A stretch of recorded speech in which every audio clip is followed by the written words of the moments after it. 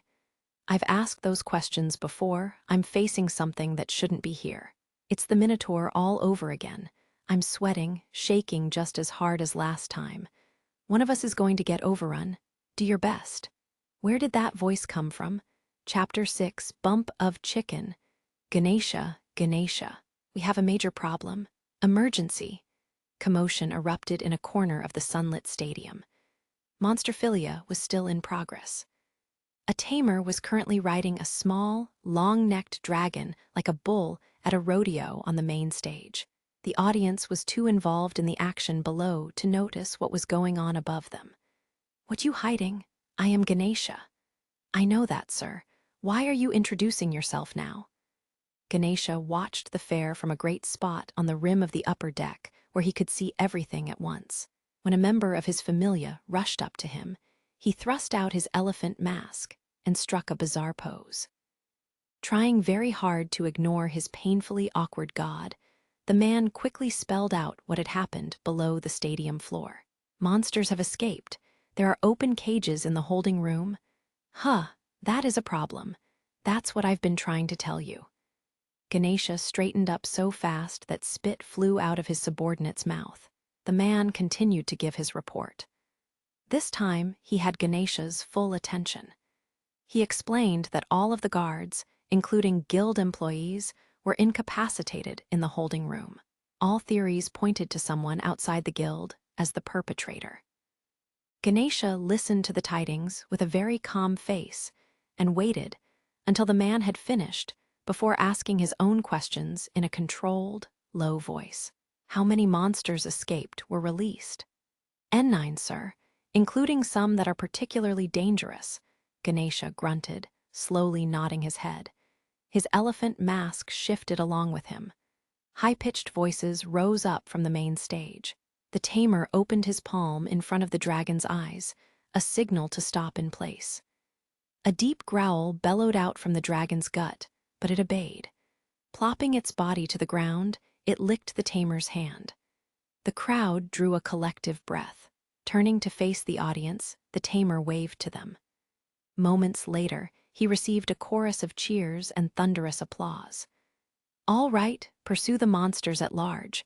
Also, contact other familias. Ask all of the gods in the stadium for their cooperation. Wait a minute, sir. It's our fault the monsters escaped. If we ask for help, our reputation will be compromised. Other groups might see this as an opportunity. I am Ganesha, god of the masses. I cannot allow any of the citizens to be harmed. Our treasure is the children's smiles. Throw away your ambition. Why, yes, sir. My apologies. Continue the fair as planned. Don't tell anyone else about this, and don't let the audience leave the stands. There will be panic if word gets out. Understood. What about the perpetrator? Let him go. He didn't release all of the monsters, so he was most likely trying to cause problems. He was after something. This could be a diversion, or perhaps he wanted to see the fair turn to chaos. I hate to say it, but I have to play along with his game. Our first priority is the safety of the people. Priority number 1, understood. Now go. The man nodded and dashed off to spread the instructions. Ganesha Familia sprung into action only 5 minutes after the incident was discovered.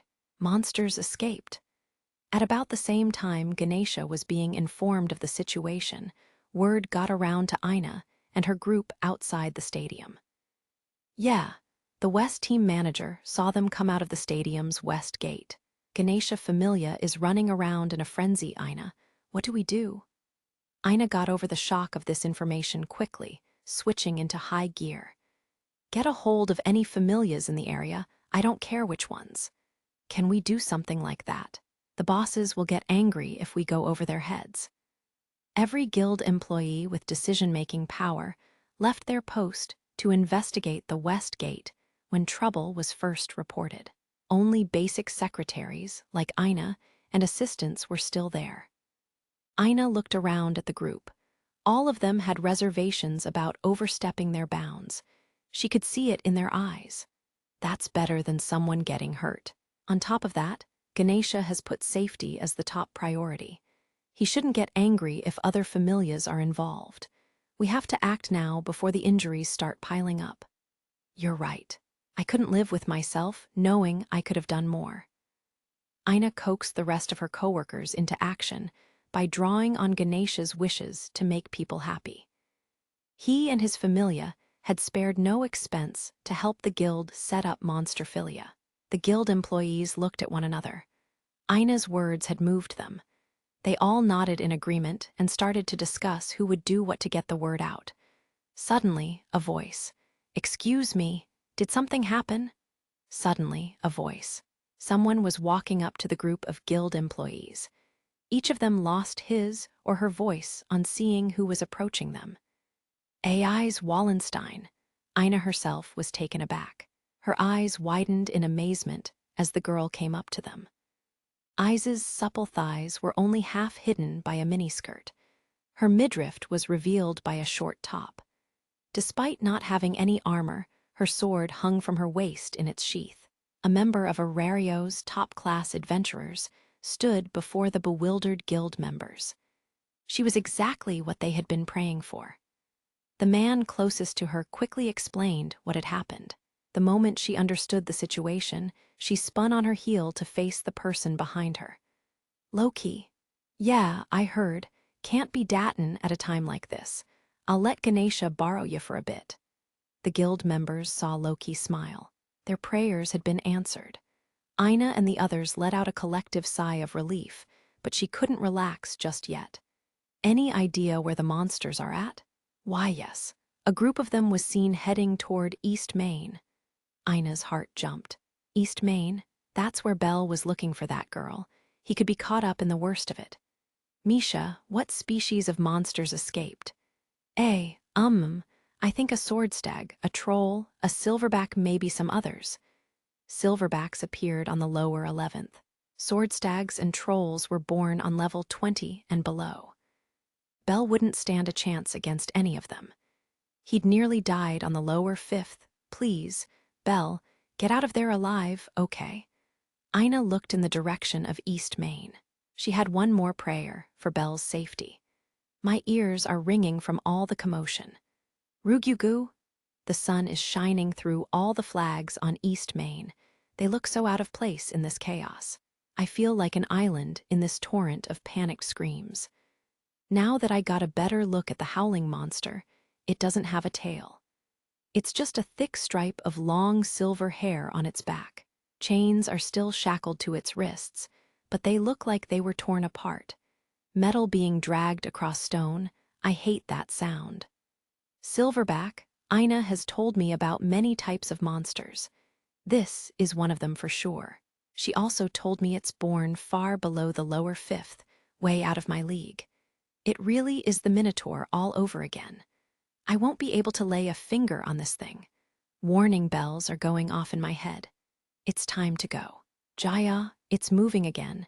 It bends its knees, turning its body right toward me and the goddess. It's coming. Here comes a massive fist. I have to move.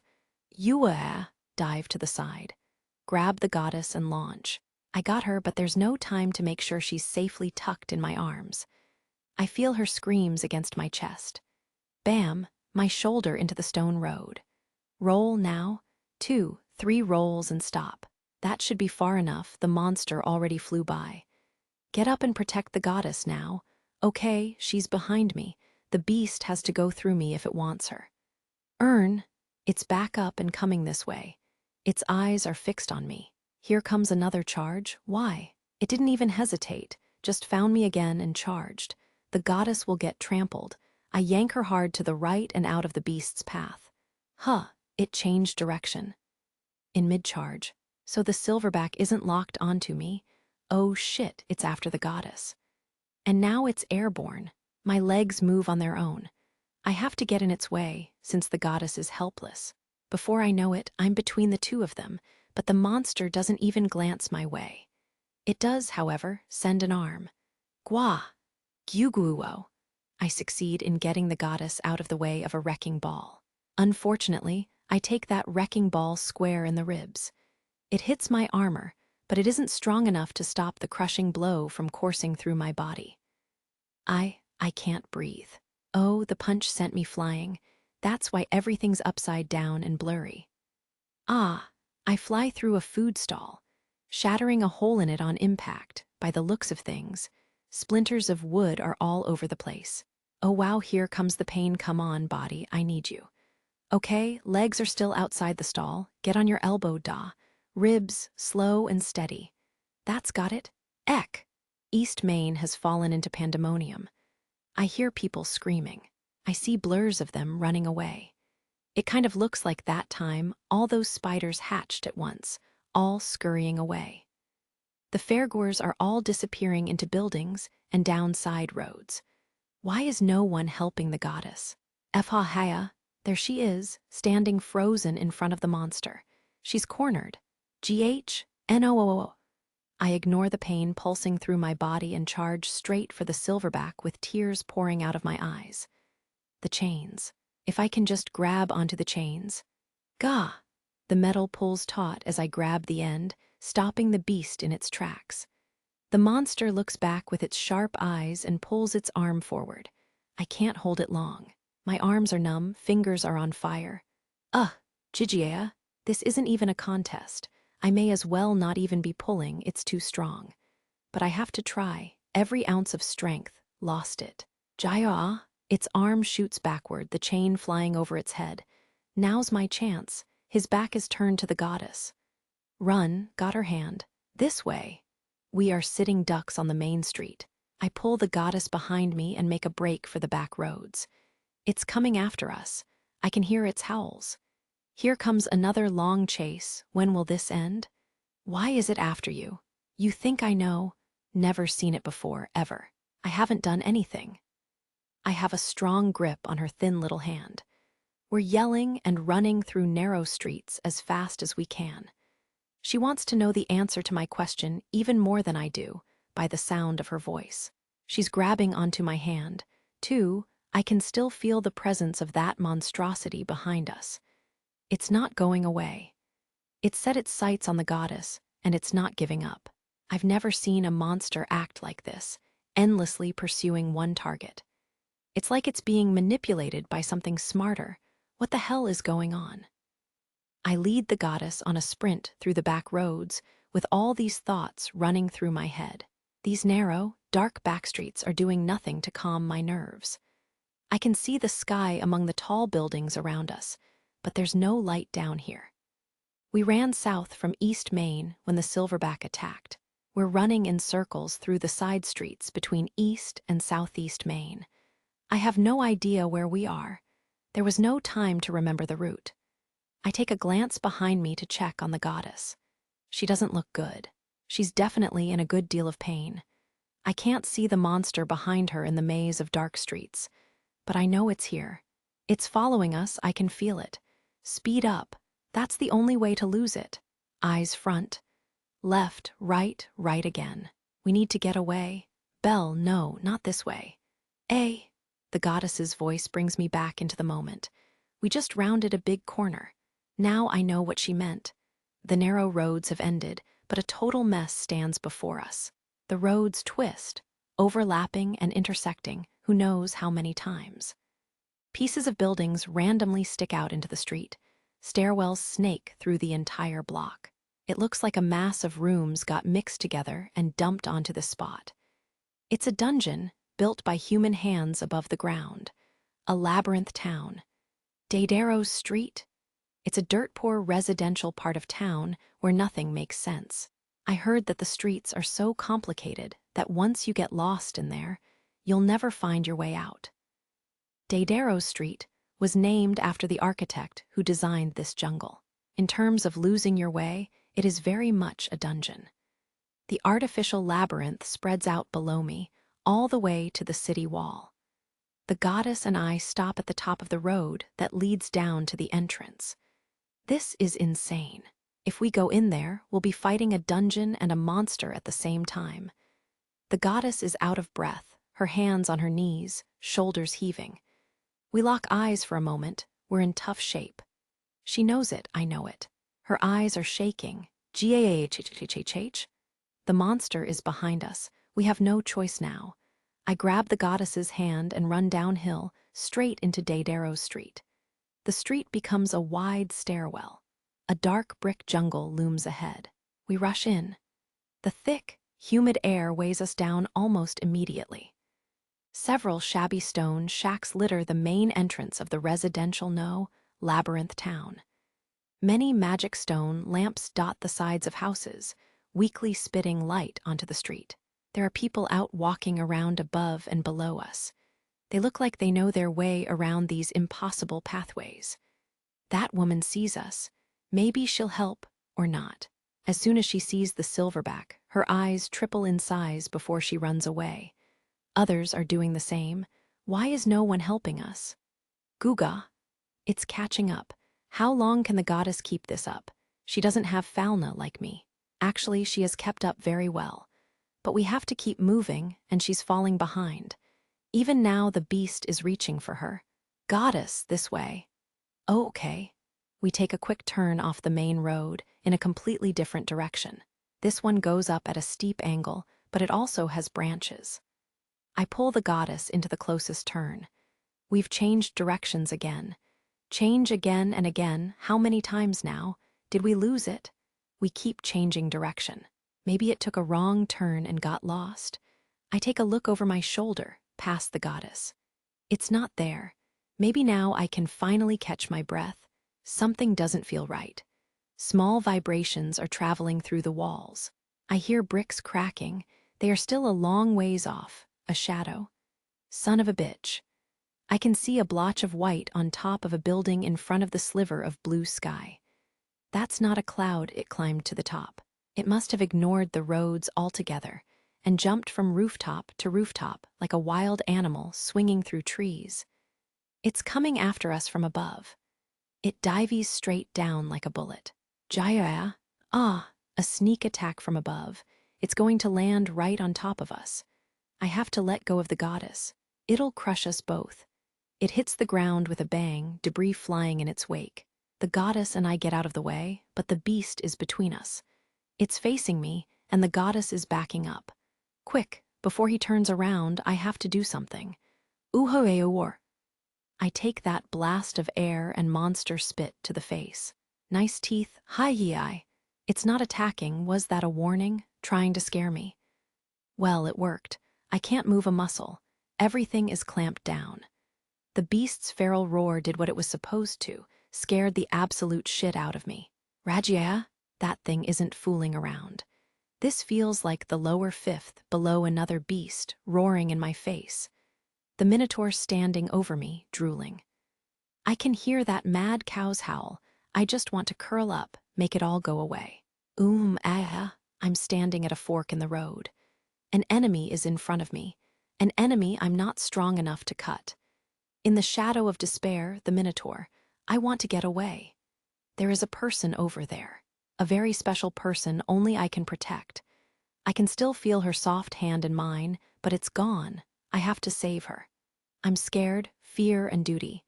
Cowardice and purpose. Instincts and emotion in opposition unite. I'm scared. An undeniable impulse reaches out to a sense of responsibility. I'm scared, but even in the face of all of this, I'm a man, aren't I? Even the smallest part of a man's resolve will not allow him to retreat. Go. Go, Geo, now. You have to. Do not leave HER behind. Why? You listen to me, beastie. I'm not going anywhere. I have no fear. I feel only courage in my veins. Forward. Here I come, Silverback. Jaya, it's moving to counter. Its tree trunk size arm whips forward, the chain still latched to its wrist like a whip. My body twists on instinct, dodging the blow. I thrust my head down. Its sweeping right fist goes just over my neck. I draw my blade. This is my chance. A clear shot at the ribs under its arm, thrust with everything you've got. You ha-ha? But Kishin. My metal blade screams in pain. The shock of impact shoots up my sword arm, my right wrist jammed. My blade was rejected. It couldn't pierce the beast's white fur. For some reason, silver specks are sparkling where my blade hit. The blade, it's broken. That realization hits me like a bolt of lightning. My blade is in pieces, floating away. The back of my throat is twitching. I can't hurt it. My attacks aren't strong enough. That moment seems to last forever, just me watching shards from my blade fall. Next thing I know, I'm in the air. Da! The beast grabbed me with both of its hulking hands and pinned me against the wall. All the air in my lungs leaves on impact, eyes open as wide as they can go. Gyuru! The silverback's malicious face is just inches away from mine. It bares its fangs before I wrap my head around the situation. Its mouth is big enough to take my head off in one bite. Sheer terror floods my face. Beelul! Is it going to end like this? Me squirming around and the goddess's voice screaming in my ear. I twist my body over and over, thrashing my arms to break its grip. My hand hits something. There's a magic stone lamp just below me. No time to think. I yank the lamp out of the wall with one hand. I know the brightness control is on the back. Now if I can just reach the dial, there. Up to max output. The palm of my hand suddenly becomes as bright as the sun. I can't even keep my own eyes open. I shove the blazing lamp into the beast's eye. Gyig. The silverback roars in pain, letting me go to clutch its eyes. The monster staggers a few steps backward. I fall to the street with a thud, finally free of the thick fingers crushing my shoulders. My entire body is in pain, but that doesn't matter right now. The goddess runs up to me with tears in her eyes. Before she can say anything, I grab her hand and take off running again. Belle! A pain that I can't describe surges through me. I can't protect the goddess, no matter how much courage I muster. I'm too weak to protect her. Tiny, weak, feeble, delicate, soft, piece of trash, little punk, disgusting, nauseating. I thought I had gotten over that night, but those words still haunt me. I can still hear that animal guy's voice ridiculing me in front of Miss Wallenstein. Over and over and over. It's exactly the same. I was too weak then. I'm too weak now. This is too painful to take. Our the beast howls in the distance. The very walls of Daedaro Street are shaking. The beast is angry. It's still coming. At this rate, it'll find us for the third time. There will be no escape. What do I do? What the hell can I do? How can I help the goddess? How can I protect her? How? Then the answer comes to me, so simple. A simple thought shows me the way. Something even a weakling like me can do. Just as long as the goddess gets away, that's all that matters. Hey, Belle, what's with that look? The goddess manages to ask me a question through her ragged breaths. I have a plan. I'll see this through. The look on my face must have made her nervous. I heard it in her voice. But I don't answer her, just turn right at the next intersection. This road has a gentle downward slope. A new path framed in black stones opens next to it, a long tunnel that leads underground. It must be a drain. I can see a light at the other end, which means that this tunnel opens at the end of the block. It's an escape route. I silently pull the goddess ahead of me and push her into the tunnel. She looks back over her shoulders, surprised to be ahead of me. I give her one last push before stepping back to the tunnel entrance and sliding the iron gate shut. Belle, goddess, I'm sorry. The bars create a cold world between us. My face looks grave. It takes every fiber of my being to squeeze out my next apologetic words. Goddess, please go on without me. Wait, what are you going to do? I'll draw the monster away, buy you some time. There is only one way for someone as weak as I am to protect her. I'll be a decoy. I'll lure it away from here, giving the goddess enough time to escape to safety. I don't think she understands my plan. She's just standing there with a startled look on her face. What are you saying, you idiot? Please, goddess, this may be the last time I see you, so please listen to me. No, absolutely not, I forbid you. Open this gate now, Belle. Goddess? She furiously shakes her head from side to side. She won't go willingly. She's trying to squeeze her small body between the bars and frantically calls my name. I'm so happy she cares about me this much, and sad at the same time. There's no time. I get down on my knees and look her in the eyes. I have to make her understand. Goddess, I can't lose my family again. I bare my heart to her, everything. It was before I came to Arario, before I met the goddess. I lost my grandfather, my only family. He was killed by a monster. He was attacked when he left the village on an errand. I wasn't there. I couldn't do anything. One of my neighbors told me what happened. I still feel the void left by his death. Even now, I have a painful hole in my heart that he used to fill. My heart has probably been craving a family since then. I'm scared of losing my family, not being able to protect anyone. I came to Arario to meet the girl of my dreams, the one I was fated to be with. That is not a lie, but it was my bond with my grandfather that pushed me this far. I came here to honor it, preserve it, but secretly, even more than that, I wanted something else. To feel the warmth of a family. The goddess gave me a new bond and family, a familia. I wanted a family. So please, goddess, let me protect you, my family. I can't protect her, but I said that anyway. No, I said it because I can't. The goddess stands and listens, a look of pure agony on her face. Please, get out of here quickly. Find help. Belle, I've said my piece. I stand up. The goddess's eyes are filled with tears, her face twisted. She looks at me, about to break down. It will be okay. You know how good my agility is. I'm an expert at running away. It takes all I have to force a reassuring smile to my lips. I take one step back, spin, and sprint back up the street. She cries out over and over, but I don't look back. I yell, I'm sorry, back to her. I'm sorry for being a useless weakling. I rub the tears out of my eyes with my arm as I run back up the sloping road. I'm back to the intersection. The monster isn't here, but I back off into the shadow of a wall. Keeping an eye on the rooftops, I reach into my leg holster and pull out a tube of one of Mayach Familia's marlin blue potions and down it in one gulp. The pain melts away. Strength once again fills my body.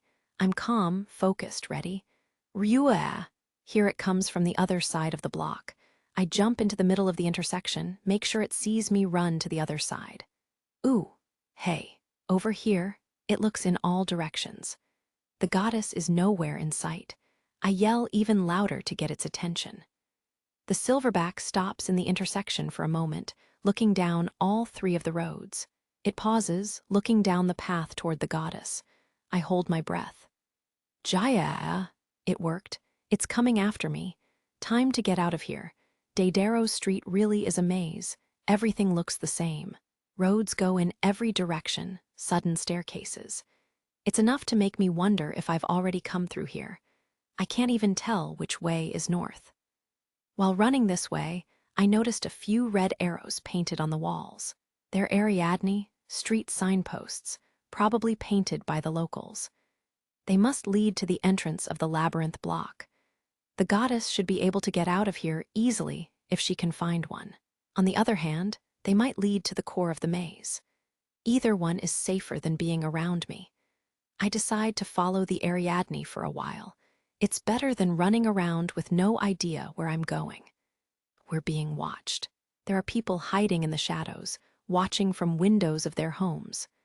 All their eyes are following the monster and me as we tear through the streets. They're scared.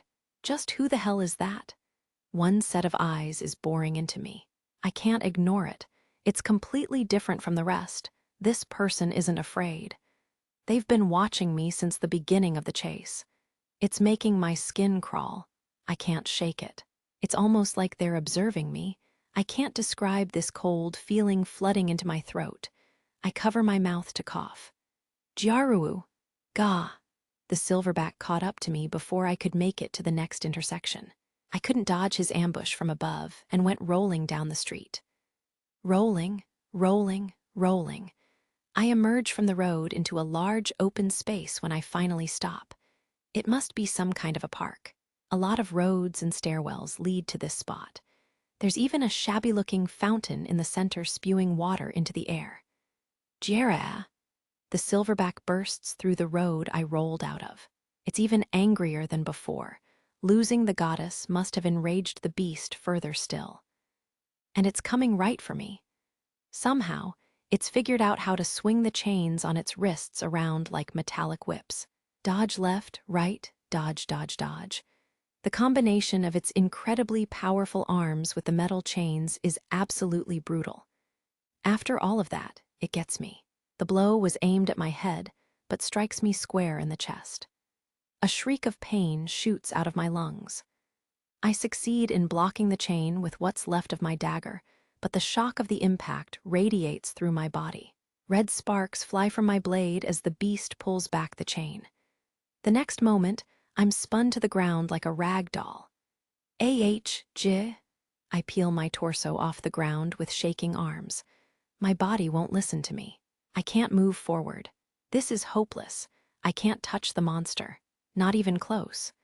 I'm just staring at the stones in the road, in pain both physically and mentally. I slowly force my neck upward to find the silverback. It's standing next to the fountain, growling and holding a chain in one hand. It's spinning. I can hear the chain whistling through the air. Here comes the final blow. I don't want to die. I'm not ready to die. But this is hopeless. Part of me has already given up. My strength is gone, my will almost broken. My neck feels like it could snap. I wonder if the goddess got away. That's the only thing on my mind now. It was like this then, too, just like this. When that person came. When Eyes Wallenstein saved my life. But she won't save me this time. I would have liked seeing her face one last time. On the other hand, I'm glad she's not here. She won't see me in this pitiful position again. Thinking about that moment just made me more depressed. I drop my head back onto the street in shame. Belle! Time freezes. A voice pierces the fog in my head and grabs hold of my heart. I raise my head. I can see clearly again. What I see makes my blood run cold. Someone has come to help me. It wasn't her, but it's someone very important to me. Hestia looks down at me, struggling to catch her breath. Why? Why did you come back? That question resonates over and over in my head. I can't express the feelings that swell up in my chest. Jiaru? Then, things go from bad to worse. The silverback has found what it was looking for. Its eyes shift from me to its new target, Hestia. And then those wide eyes focus on her. The goddess is hunched over, trying to catch her breath. She's an easy target for the silverback. It springs into motion a heartbeat later. Goddess, I run. Breaking all of my limits, I run. I force my beaten and battered body up, closing the distance to the goddess in less than a second. I pluck her thin frame from the clutches of the beast and hold her tight. Its meaty hand grazes through my field of vision as I half carry the goddess into the closest road leading away from the park. At least, I thought it was a road. We dive into a sharp stairwell at full speed and tumble down the stone steps. The world spins again and again, screams stuck in my throat. Gee, goddess, are you okay? Yes, I'm fine. We land on a particularly wide step with a thud. Fighting back the pain in my own body, I make sure she isn't hurt. She looks dizzy, her head is flopping around, but her voice is clear. I'm relieved for an instant, and then I let her have it. Why are you here? I told you to run away, far away. Now luring it away was meaningless. The goddess's clothes are soaked with sweat. She must have run all around Daidaros Street looking for me. Either she predicted that I would follow the Ariadne, or she followed the eyes of the onlookers and the howls of the silverback to find me. Why did she come back? All of my emotions are mixed, turning my voice inside out as I speak. You really have no clue, do you? That's what she says to me. She wipes her dirty face with her arm and gives me a nice smile. I can't just run away and leave you behind, now can I? You want to protect me, right back at you. She doesn't stop there. She silently mouths the words. You made a promise, right? Ah, I remember. A promise that I should never have forgotten. I made her a promise on that day. I swore to her. Please don't leave me alone. I broke my promise when I gave up. I was about to leave her on her own. But like this, both of us will. My face may have relaxed, but those words nearly tear me apart. Sensing that I can't finish that sentence, the goddess puts on a strong face and says in an equally strong voice, It's too early to give up, Belle. I have an idea. She reaches into the back of her robe and pulls out a small case. She beams a triumphant smile when I look at the case. She starts to open it. Ah, huh. She freezes with her hand over the lid. She looks up behind me, her mouth half open. I follow her eyes to the top of the stairwell. A wild silhouette is diving right for us. We lock eyes for a moment, our faces instantly pale. Gyahhhhhhhhhhh. Ahhhhhhhhhhh. I grab what I can of her and jump. The silverback lands hard, turning the spot we just inhabited into a crater. The goddess and I run as fast as we can down the last part of the stairwell. She overtook me. When did the goddess get this fast? Did she just say she wanted to protect me? Kaya, G-goddess. The goddess yells as she trips over a stone in the road. Time slows. Her hands are straight up, falling forward. I burst forward to catch her before she crashes to the ground. The silverback is right behind us. Sorry to be rude, goddess. Wah. No time for complaints. I hold her in my arms, completely violating all manners. My arms are wrapped under her shoulders and knees as I pick up speed. I'm carrying her like the heroes carried the princesses in those stories. Her face is bright red against my chest. Sorry, Belle. I know this is hardly the time, but I'm so happy right now. What the heck are you saying, goddess? We're inches from death and she's happy. I don't understand at all. I keep running. I have to ignore my confusion to survive this incident. The goddess swings her arms around my neck, and I tighten my grip on her. I summon every ounce of energy I have left to keep running. It helps that the goddess's body is unbelievably light. I make my way through the labyrinth at a full sprint and somehow manage to pull away from the monster. But luck abandons us at the last moment. A dead end. 3 tall houses surround us, the long road having ended in a cul-de-sac. There is only one road in here, and there's no point turning back. The monster has us cornered. I set the goddess down before taking a quick look around. Several of the residents are looking down at us. They quickly hide when they notice I can see them. Monsters are scary. I know that they aren't helping us because they'll get dragged into this situation and possibly eaten. I don't blame them for hiding. After all that running, we can't get away. The goddess scratches her chin like she's thinking of something. I drop my head in despair. No, this is good. She only whispered those words, but I do a double take when they reach my ears. She looks up at me with a confident smile, diminutive stature, and all. Belle, you will slay that monster. I will update your status right now. You will use up that power to take it down. Sure, she could update my status, and I would stand a better chance in a fight than before. However, it won't be enough. The silverback is a lower 11th monster. I only just got out of the 6th alive. That's 5 floors difference. An adventurer's strength can be measured by the number of floors they've conquered. By the same token, A monster's strength can be measured by the floor on which they are born. The difference in floor is the difference in power. Even if I got a little stronger from a status update, I obviously still have a long way to go to be on par with the silverback. I wouldn't measure up in a fight. And on top of that, I can't, goddess. You saw it too, right? I can't scratch that monster. Even if I got a little stronger, I wouldn't be able to land a killing blow on the silverback. The problem is with my basic attack strength.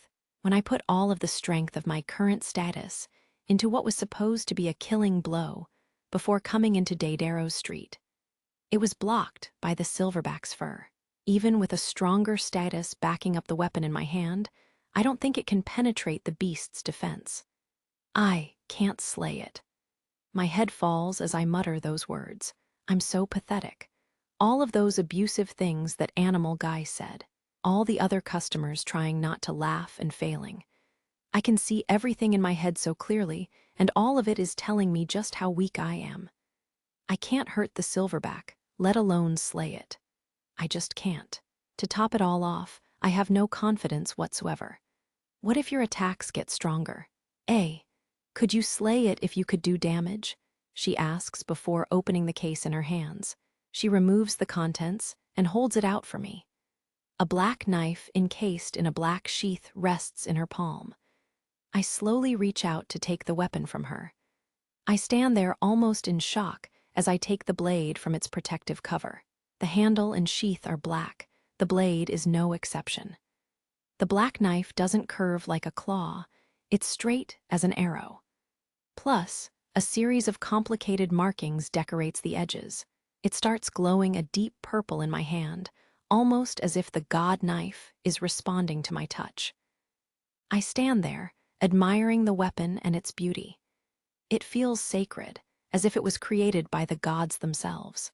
I look back up at the goddess. Her crystal-clear eyes meet mine. Belle, what happened to the boy I know? Didn't you go deep into the dungeon looking to pick up girls just a few days ago? What happened to the Belle who swore to get stronger, to never give up on his dreams? Where did he go?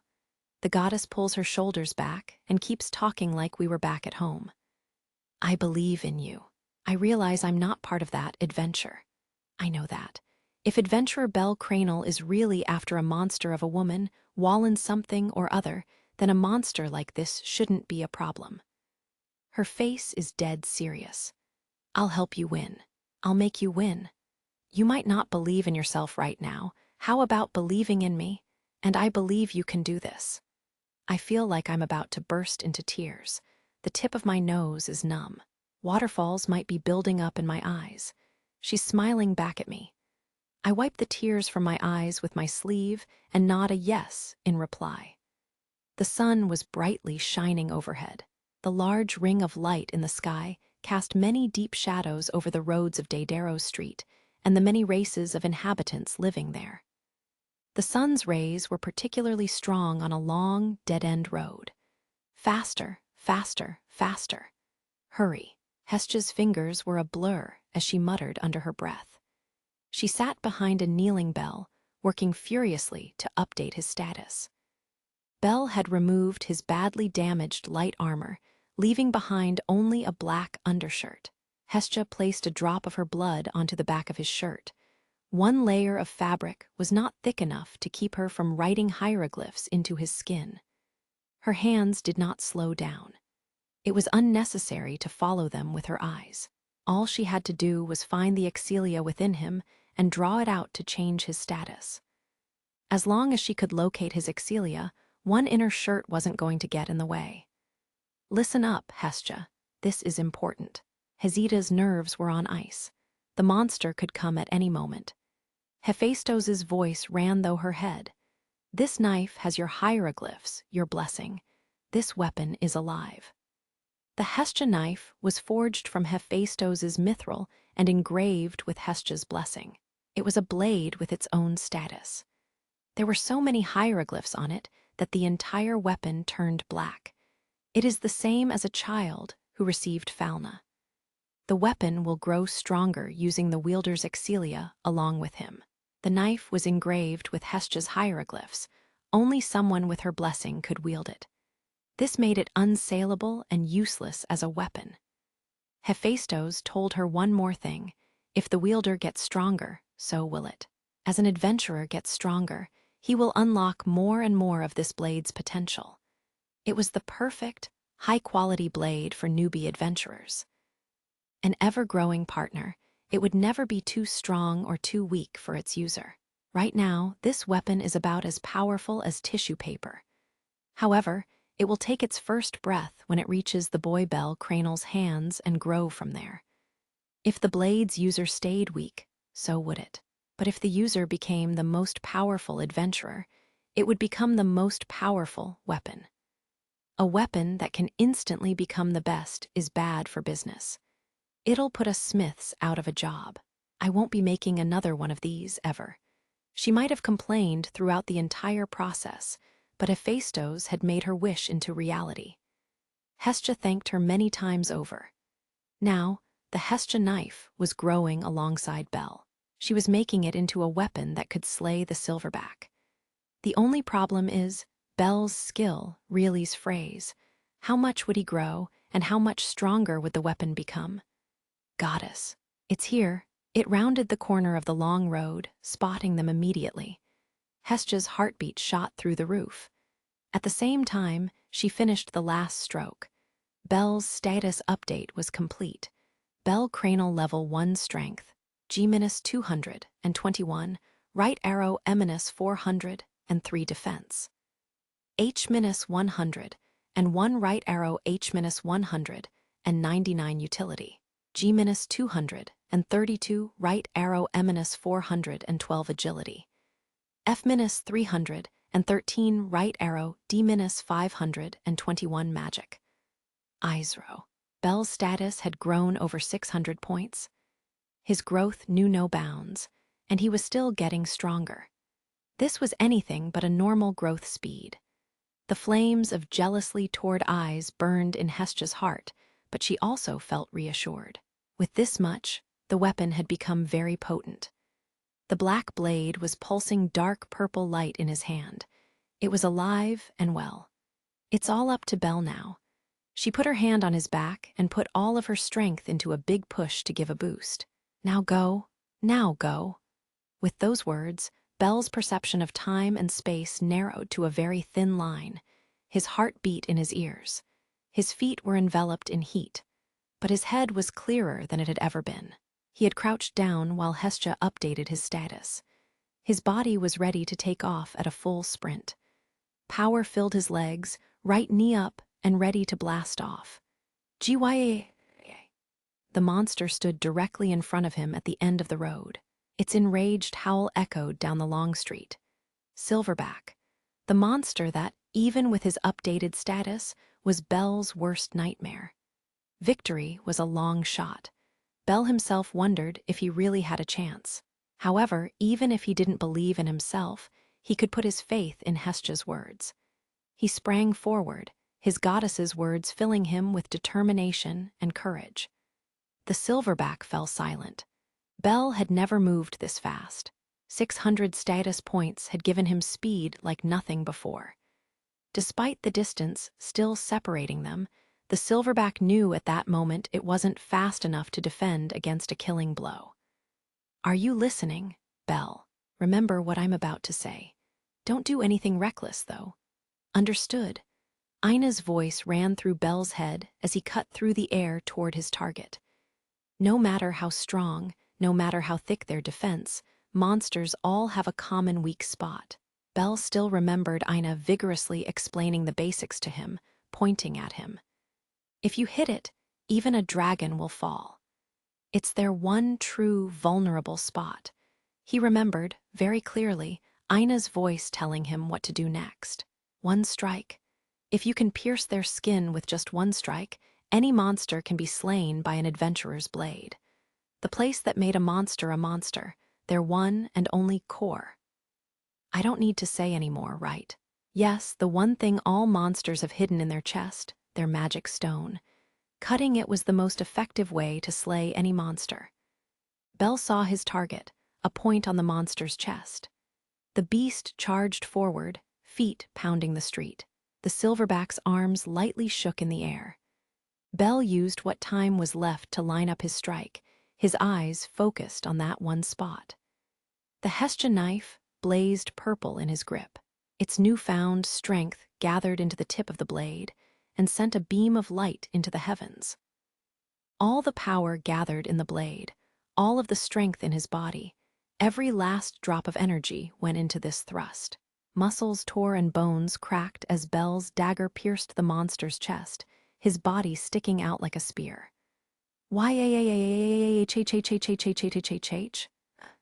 Penetration. Jaya! The black blade struck the monster's chest head-on. Bell felt the dagger hit something harder than flesh or bone. It sent a wave up his arm. The silverback's eyes went wide as it started to fall backward. Bell's momentum carried him up and over the monster. He let go of the knife and went flying. He couldn't slow down.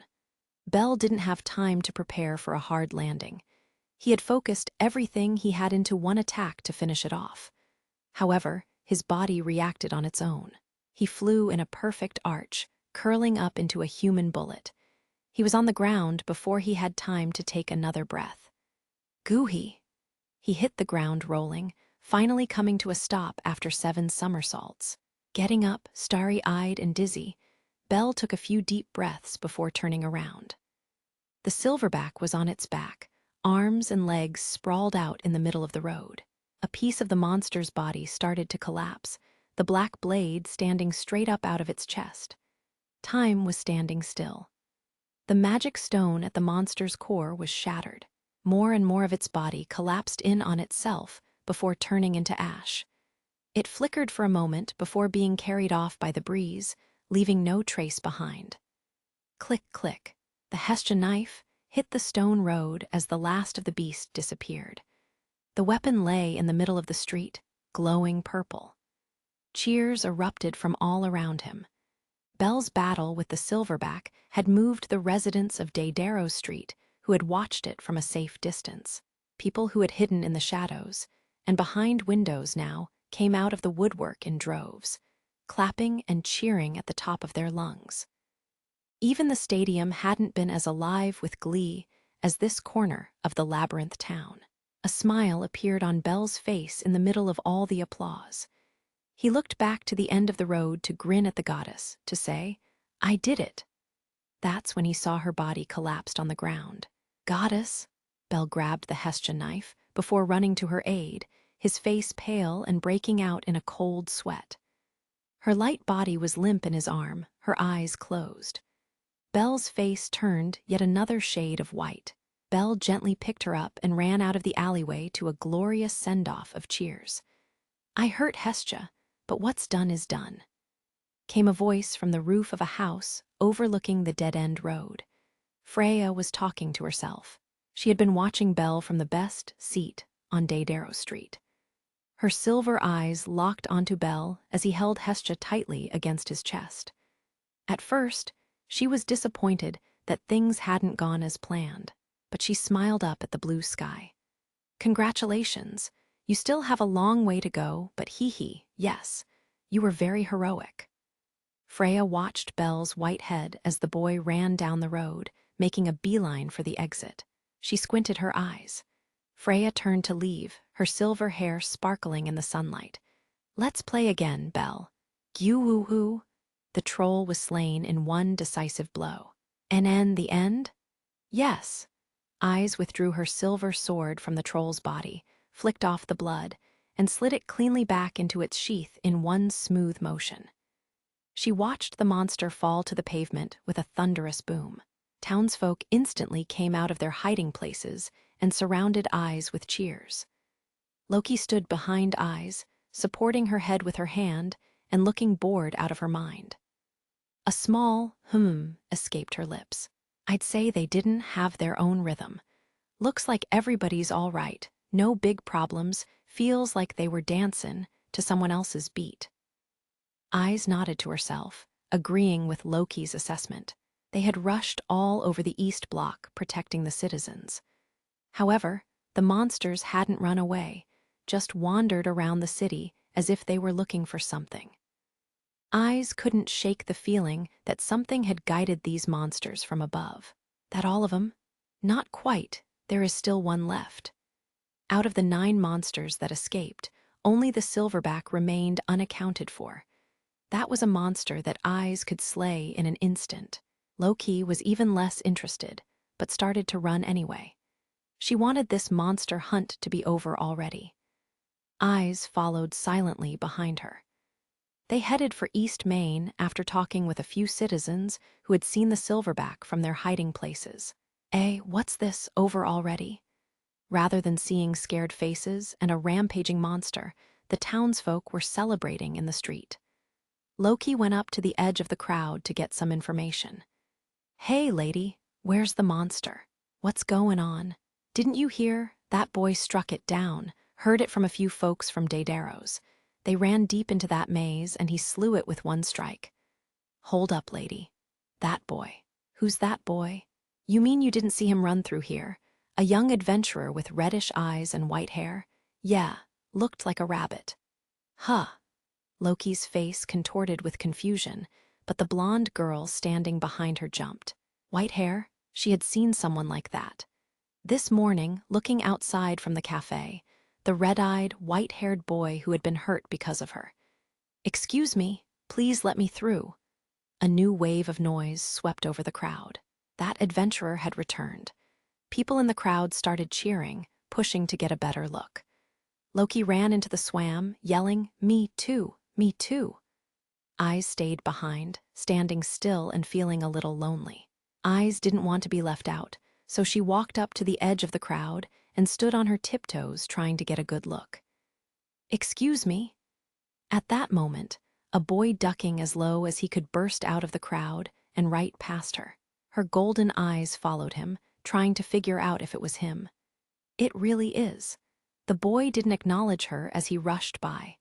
Eyes watched his back shrink into the distance. There was no mistaking him. He was the boy she had saved from the Minotaur. He slew a silverback. He was weak. Her comrade may have gone a little overboard, but the boy had been a clumsy, inexperienced adventurer.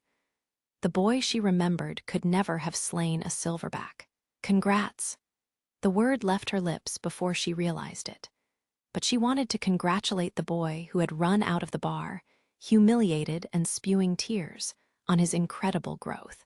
She wasn't interested in the trick he used to slay it, but still. She decided that for the time being, she should seek him out at least once and apologize. Click. A door closed. Belle ran up to the girl who came out of the room. Sir. Sir, how is she? How is the goddess? She's all right, just exhausted. Exhausted, so that means? Yes, she'll be just fine. The sun was setting outside the window. Belle was on the 2nd floor of the Benevolent Mistress. After running through the crowd on East Main, he happened to run into Sir. She suggested bringing the unconscious Hestia to the bar. People were starting to calm down after the eventful monsterphilia. Damage had been kept to a minimum by Ganesha Familia and the Guild's quick response. There were no injuries, let alone deaths, among the fairgoers. In fact, Belle was the only one hurt this afternoon. The one responsible for today's incident was still at large, and there were no leads. This was because all of the Ganesha Familia and Guild members who'd been attacked couldn't remember anything, as if they had been cursed by a witch's magic. The case was closed without knowing what the perpetrator wanted. All was quiet on the 2nd floor of the Benevolent Mistress, away from the bar below. Hestia was resting in a room while Sir and Belle stood in the hallway.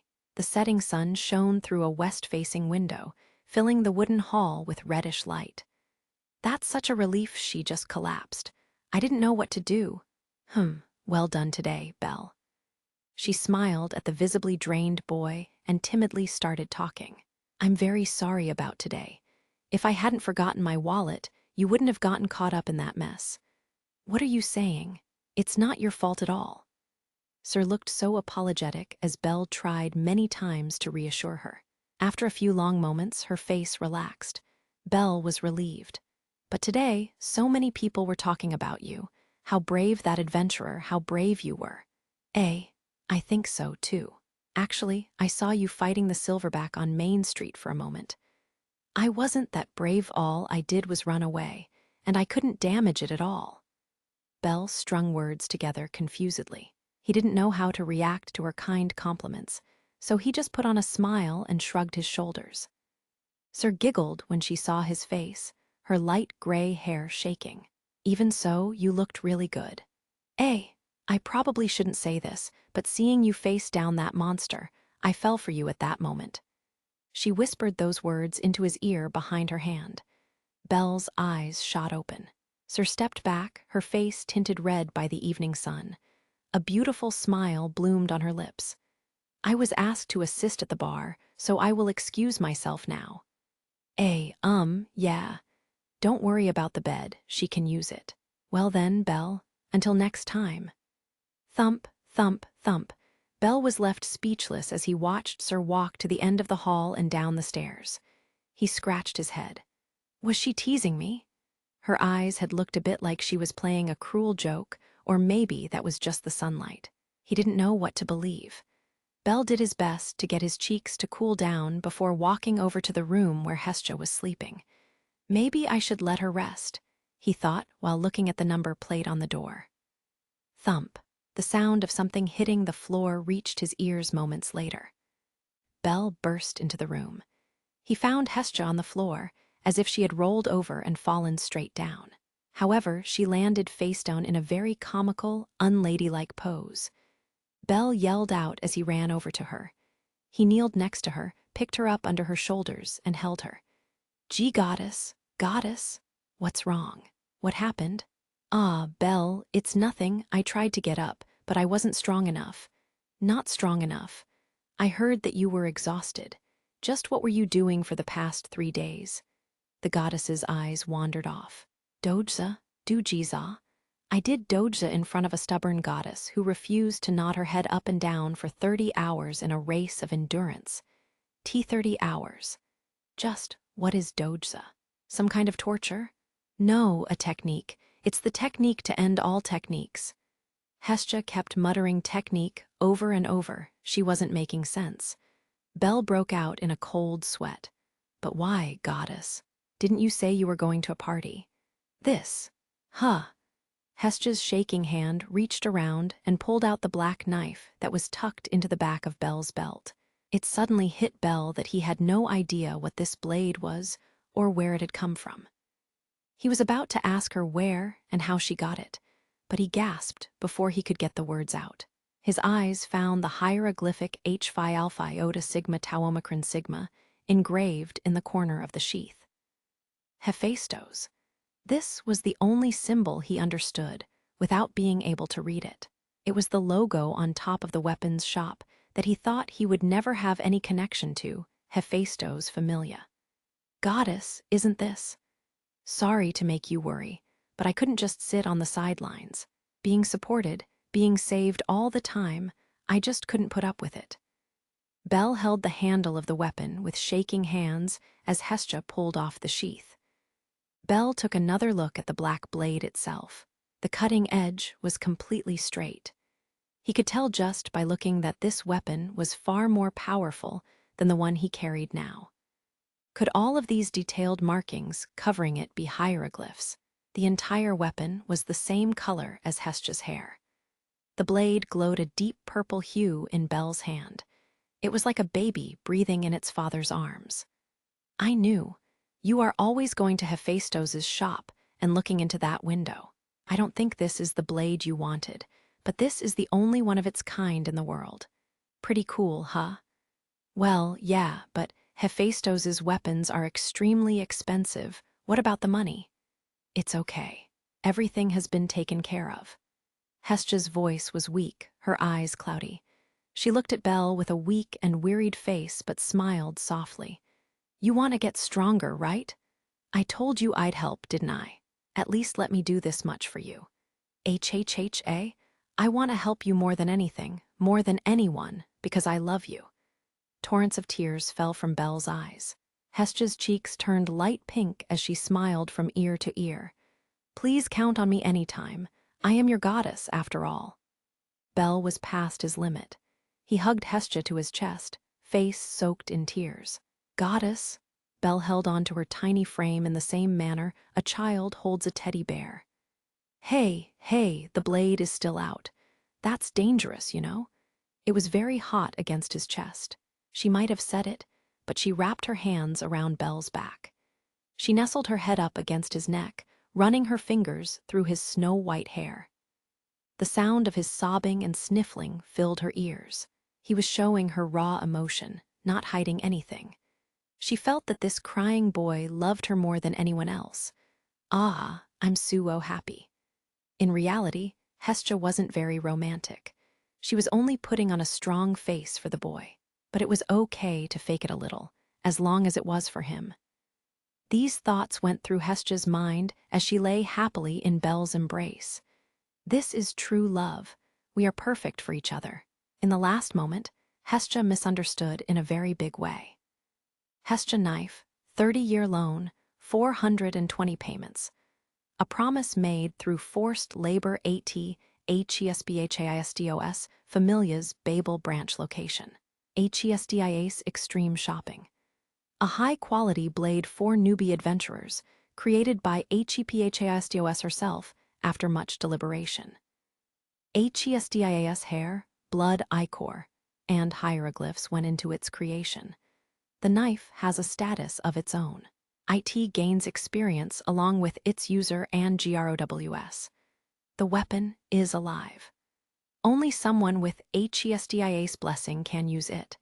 It will become worthless in anyone else's hands. When its user becomes the best, so WILL the weapon, HEPHAISDOS has deemed it bad for business. Epilogue Familia myth. It was just after Hestia's 50th failure to recruit someone into her familia. Her shoulders drooping, she happened to see the back of someone who looked lonely. Judging from his build from behind, he was human. The thin, white-haired boy was wandering around the city with drooping shoulders, just like her. Hestia was interested, so she decided to follow him for a while. She hid in the shadows of buildings, careful not to make a sound so he wouldn't see her. Tap, tap, tap. She trailed him. He was trying to get into a familia, apparently. He was going from familia home to home and getting turned away at the door every time. Hestia followed him to no fewer than 10 different familias before the tired boy took a seat on the road. The lonely boy looked up, half watching the crowds of people pass by. He was looking for a place to call his own. If she left him like this, he might die of loneliness, or so Hestia thought as she looked at his white visage. Hey, you there. The back roads are dangerous. You shouldn't use them, you know. The boy realized someone was talking to him. He had stood up to go into a back road before hearing a stranger's voice. He turned around with surprise in his eyes to find Hestia. Thanks. Who are you? Did you get lost back here all by yourself? The one who looks lost is you, don't you think? It was the worst meeting possible. This wasn't the first time. People always treated Hestia like a child when they first met her. However, as soon as the boy realized who she was, he furiously apologized over and over again. Oh, so no matter what familia you go to, they all refuse and show you the door. Why, yes. Pretending that she didn't already know, Hestia stole a few looks at the boy. While he didn't look too dependable, there was nothing wrong with his character. Actually, she kind of liked him. From this short conversation, she could tell that for better or worse, he was a child. Well, you see, I'm looking for an adventurer to add to my familia right now, actually. This is quite the coincidence, don't you think? There was an almost painful hint of desperation in Hestia's voice. She had yet to successfully recruit even one adventurer. I'll join. Please let me join. Are you sure that you are okay joining a familia like mine? Yes, of course. Are you sure that someone like me is welcome? Everything happened quickly after that. The two of them jubilantly introduced themselves, and Hestia Familia was born. All right, Belle, follow me. We'll make your induction into my familia official. Yes, coming. She led him to a rundown bookstore. An older human was behind the counter inside the store. He shook his short white beard when he saw Hestia come inside. "Ah, Miss Hestia, if this is about your familia, I still say no." "It's not that. Can we use the upstairs room, please, mister?" "Ah, that's no problem. Just put the books back on the shelf when you finish reading them." Hestia took Belle's hand and led him upstairs into a room that smelled like old wood. The room was lined with shelves full of books from corner to corner. There were even books piled up on the floor in front of the shelves. Hestia didn't have money to buy books herself, so she got on the good side of this store's owner and often came here to indulge in some literature. "Okay, take off your clothes and sit here." "My clothes? Ah, just your shirt is fine. I'm going to engrave my blessing into you now." Hestia couldn't hide her giddiness as she set to work, engraving her falna into his back. She had decided a long time ago that she would give her first blessing to a child in this room. Starting out from a place surrounded by what she loved was perfect. What could be better than beginning a new story surrounded by many books? "Belle, why did you want to become an adventurer?" "Well, actually, ever since I was young, I wanted to meet girls like the heroes in Dungeon Oratoria." "Meet girls. You wanted to become an adventurer to do that." "It's not just that. Meeting girls is the pinnacle. It's a man's romance. My grandfather, who raised me, always said that harems are the best. I think your grandfather was mistaken." Hestia finished imprinting her falna in no time at all. Belle now had several black markings on his back. Hestia rubbed them with her hands. It was like the first page of an ancient classic written in hieroglyphs. This book was called a status. "So, let's see what roads you have traveled, Excelia."